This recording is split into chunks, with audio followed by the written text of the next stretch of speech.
Alors, dans cette capsule, on va parler des couleurs et des nombres. En fait, on va parler du langage énergétique des cartes. Donc là, on rentre enfin dans le cœur du système.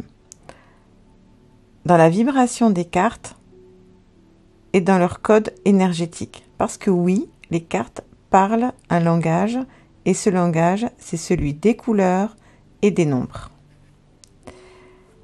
Les 4 couleurs, donc une carte, une fréquence.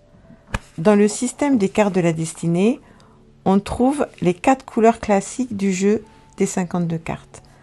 On aura les cœurs, les trèfles, les carreaux et les piques. Chaque couleur correspond à une famille d'énergie, une dimension fondamentale de notre vie. Et en général, chez chacun d'entre nous, une ou 2 couleurs dominent. Donc ces couleurs, c'est un peu comme les 4 saisons de l'existence.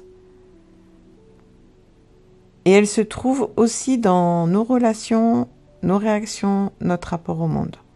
Tu verras dans les capsules suivantes, on va plonger dans la signification de chaque couleur.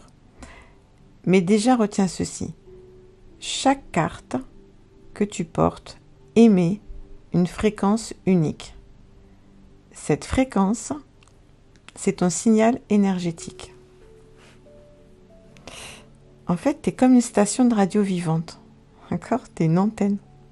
Tu sais, parfois, ça t'est déjà arrivé, on rencontre une personne et au bout de quelques minutes, on sait si ça colle ou pas.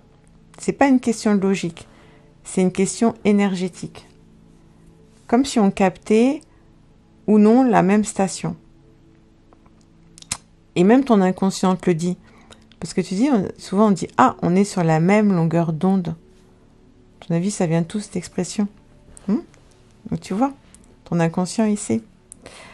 Donc, en fait, tu peux être sur la même fréquence, voilà, d'une personne. Donc, vous captez la même station. Et même des fois, on dit on a des atomes crochus. Les atomes, encore dans l'énergie. Parce qu'en réalité, chacun de nous diffuse un signal.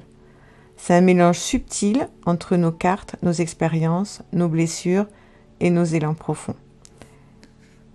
Et selon que tu sois en équilibre ou en mode survie, ce signal peut être clair ou complètement brouillé.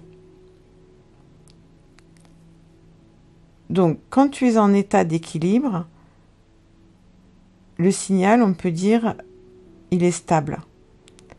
Il attire des gens qui nous respectent, des situations qui nous font évoluer, des relations saines. Mais quand tu es en mode survie, c'est-à-dire avec des vieux schémas de l'enfance, avec des blessures non reconnues, eh bien là, on n'émet plus le même message.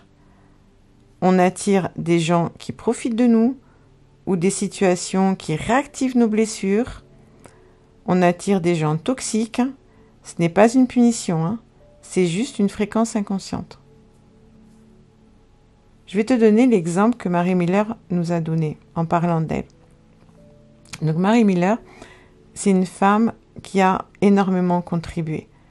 Elle a contribué à transmettre ce système, elle en parlait très bien, elle a fait aussi d'autres recherches, enfin, voilà. Et elle racontait que dans sa propre carte, qui est la Dame de Carreau, elle avait été longtemps en mode survie. Ça veut dire, elle se donnait sans compter, elle s'épuisait à aider les gens qui n'avaient même pas vraiment envie de changer. Mais une fois qu'elle a guéri ses vieux circuits, cette même carte a commencé à vibrer autrement. Elle ne disait plus « laisse-moi t'aider », mais « voici les outils, utilise-les pour t'aider toi-même ».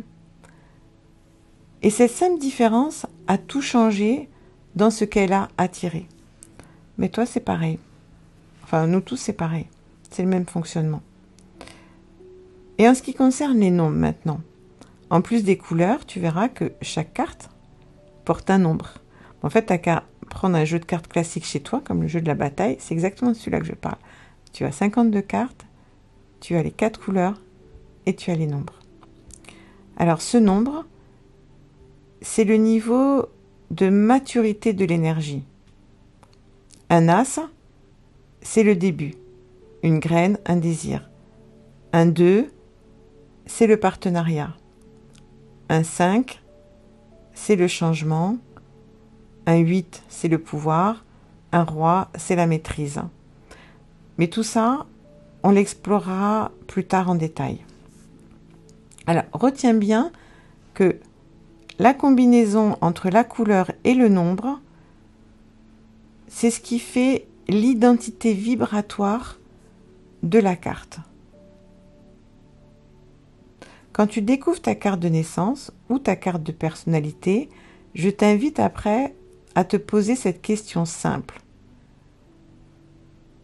Est-ce que je fonctionne depuis l'équilibre ou depuis le mode survie?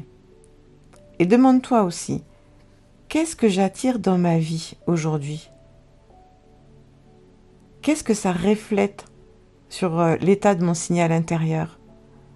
Observe ce que tu attires dans ta vie et tu sauras naturellement si tu es en mode survie ou en pleine présence. Alors, ce n'est pas un jugement, hein, bien entendu. C'est une invitation à la conscience.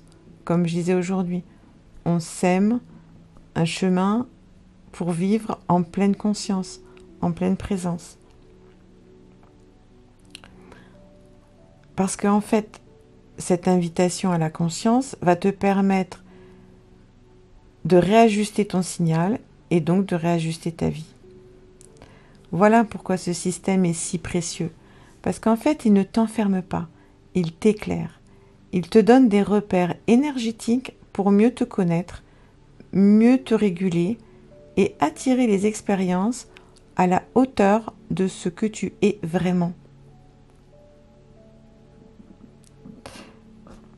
Allez, on va continuer dans les prochaines capsules.